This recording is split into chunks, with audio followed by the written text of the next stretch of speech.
ఇక ఈరోజు నాగర్ కర్నూలు జిల్లా ప్రధాన వార్తలు చూసినట్టయితే అధికారం అనేది ఎవరికి శాశ్వతం కాదని చెప్పేసి రాబోయేది బీఆర్ఎస్ ప్రభుత్వమేనని చెప్పేసి అక్రమ కేసులు పెట్టి బీఆర్ఎస్ నాయకులను కార్యకర్తలను భయపెట్టాలని చూస్తే బీఆర్ఎస్ పార్టీ అలాంటి వాటికి బెదరదని చెప్పేసి కాంగ్రెస్ ప్రభుత్వం వచ్చినప్పటి నుంచి కూడా ప్రజాపాలన గాలి కొదిలేసి ప్రతీకార పాలన చేస్తుందని చెప్పేసి మాజీ ఎమ్మెల్యే బీరం హర్షవర్ధన్ రెడ్డి అన్నారు.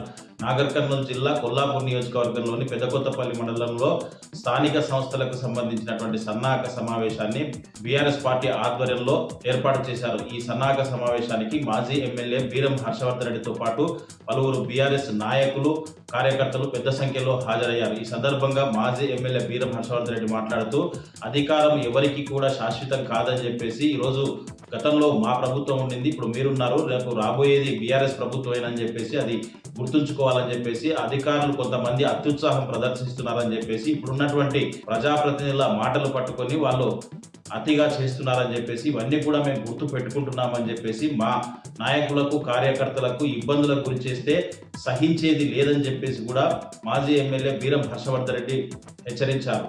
రాబోయే స్థానిక సంస్థ ఎన్నికల్లో ప్రతి గ్రామంలో కూడా గులాబీ జెండా ఎగరడం ఖాయమని చెప్పేసి అందుకోసం బీఆర్ఎస్ శ్రేణులంతా కూడా సంసిద్ధమై ఉన్నా అని చెప్పేసి దానికోసమే సన్నాహక సమావేశం ఏర్పాటు చేశామని చెప్పేసి మరింత ఉత్సాహంతో రాబోయే స్థానిక సంస్థల ఎన్నికల్లో గులాబీ సైన్యం పనిచేస్తుందని చెప్పేసి కూడా బీరం హర్షవర్ధన్ రెడ్డి తెలిపినటువంటి పరిస్థితి కనిపించింది.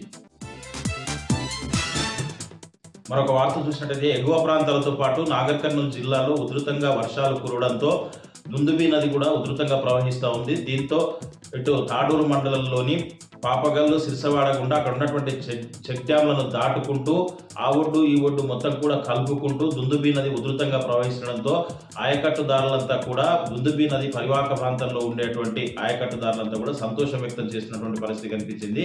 గతంలో అయితే వర్షాలు వచ్చినాయంటే కృష్ణానది నుంచి వచ్చేటువంటి వరద నీరునంతా కూడా ఒడిసిపట్టి చెరువులు నింపేవారని చెప్పేసి ఈసారి ప్రకృతి సహకరించి దుందుబి నది కూడా ప్రవహిస్తుండడం కొంత సంతోషంగా ఉందని చెప్పేసి చెరువులు కూడా ప్రభుత్వం నింపి ఉంటే ఇంకా బాగుండేదని చెప్పేసి ఆయకట్టుదారులు చెప్తున్నటువంటి పరిస్థితి కనిపిస్తూ ఉంది. ఏదేమైనప్పటికీ ప్రకృతి సహకరించడంతో ఈసారి దుందుబి నది పరవళ్లు తొక్కుతూ ప్రవహించడంతో ఇటు రైతులు సంతోషం వ్యక్తం చేస్తున్నటువంటి పరిస్థితి అయితే కనిపిస్తుంది.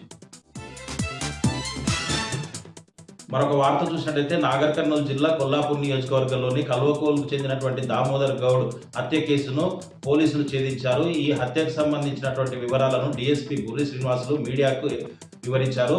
దీనికి సంబంధించి 13వ తేదీన దామోదర్ గౌడ్ భార్య దామోదర్ గౌడ్ తన భర్త కనిపించట్లేదని చెప్పేసి 11వ తేదీ నుంచి కూడా కనిపించట్లేదని చెప్పేసి ఫిర్యాదు అందుకున్నటువంటి పోలీసులు కేసు నమోదు చేసి దర్యాప్తు చేయగా అతను సింగోటం చెరువులో ఒక శవమై తేలాడని చెప్పేసి ఆ శవం పైన గాయాలు ఉండడంతో పూర్తి అనుమానించినటువంటి పోలీసులు ఎవరిపైన అనుమానం ఉందంటే అతనికి దామోదర్ గౌడ్కు అక్రమ సంబంధం ఉందన్న కోణంలో అక్రమ సంబంధం పెట్టుకున్నదో ఆ మహిళ భర్త తర్వాత అన్న కొడుకు కలిసి అతన్ని హత్య చేసి సింగోటం చెరువులో పడేసినట్లుగా డిఎస్పీ వెల్లడించినటువంటి పరిస్థితి కనిపించింది.